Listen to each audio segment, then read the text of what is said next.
I never thought anything bad about these organizations. I never had in my mind that it was ungodly. I mean, if anything, I thought it was great because, I mean, that's the way they paint these sororities to be.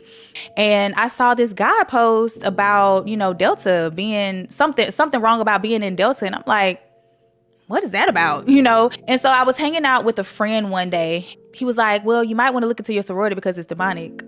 And I was like, my sorority demonic? The devil has to get crafty. He has to con you out of your worship. He has to think of different ways. But when you think about how he tempted Jesus, and he said, I'll give you all of these things if you just bow down and worship me, because nobody is going to physically bow down and worship the devil if they are a Christian. So if you claim Jesus Christ as Lord, you're not going to just willingly do that, right? He had to kneel and bow to get into these organizations. You just think it's weird. You don't think it's like, okay, I need to sit back and be like, what we doing? You're just doing it because you want to be a part of the organization. I went through the pledge process, initiations, rituals, and I didn't think nothing of it at the time. When you do these oaths and things where you have to kneel and you have to do all this weird stuff, like, you're not thinking about what the context of what it is. You're not thinking about that. The Greeks did not worship the God of the Bible. The Greeks literally worship idol gods. They had pagan rituals, y'all. But that spirit that's hiding behind these organizations parades itself and makes the organization as an idol. So it puts the organization on a pedestal. You're singing praises to this organization and revering it. That's idolatry, okay? God does not want us attached to other things that don't glorify him. He does not want us attached to other gods. He does not want us doing rituals to honor other gods or just to put an organization on a pedestal. That's idolatry. This is not fantasies, y'all. Like, it's literally a spirit attached to that Greek god that you wear. That's where the devil wants you to be at. He wants you to be in a place of serving two masters. You got a Greek god on your shield and you in church raising your hands, praising the Lord at the altar.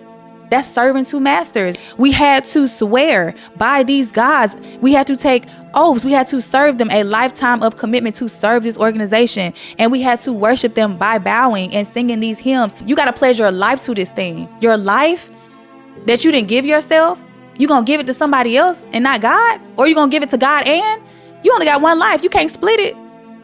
Choose this day who you'll serve. Just because it says in Jesus' name, it does not mean it's connected to Jesus. It got to be 100% Jesus to be connected to Jesus or from Jesus, because Jesus is pure. Why would Jesus be okay with us being a part of an organization that, when in his word said, don't have no other gods but him, and yet we're connected to a organization that the devil is really conning people to be in a religion that is rooted in Greek religions? We're not called to light candles to represent dead people, okay, to show homage, to have them on an altar, because this table, God showed me, was literally nothing more than just an altar. This is where the witchcraft took place. Why are we doing all that for somebody that passed away? That is sorcery, y'all. That is not godly. That is witchcraft. That is what witches do.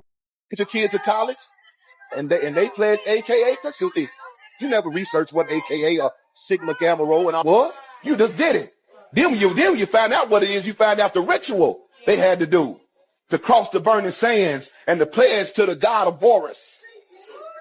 Pledge allegiance. You took an oath to an Egyptian deity. So that oath is binding. You cannot receive Christ with that oath. You have to renounce that oath.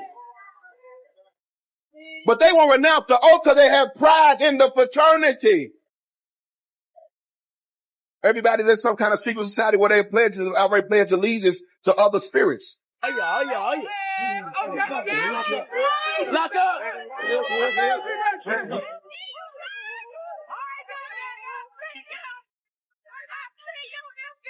Shirley McCray is married to Bill de Blasio, who is the mayor of New York City. Shirley is also described as being Bill's closest advisor. She is also a Delta, which is the child of the Order of the Eastern Star, the mother of all black female sororities. They use the upside-down Baphomet, and just how the Freemasons use the biblical Israelites, Jason and Boaz, as the pillars, who is the grandfather of David. The Order of the Eastern Star uses Esther, Martha, and Ruth, who was Boaz's wife, as the 5 biblical heroines. Copyright disclaimer under Section 107 of the Copyright Act 1976. Allowance is made for fair use for purposes such as criticism, comment, news reporting.